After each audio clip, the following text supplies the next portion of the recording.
sakit kapag tumama sa mga sanggol. Nasa frontline ng balitang yan, si Laila Pangilinan.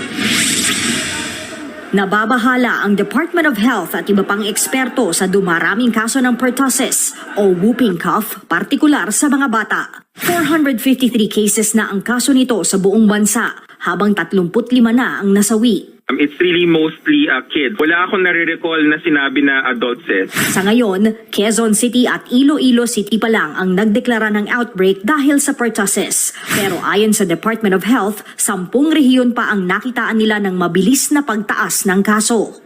Matatanda ang kalimitang carrier o nagdadala ng virus na nagdudulot ng pertussis. Pero lumabas sa pag-aaral ng Centers for Disease Control and Prevention o CDC sa Amerika na mga sanggol ang madaling mahawa dahil sa binubuga nilang bakterya mula sa simpleng pag-ubo o pagbahing.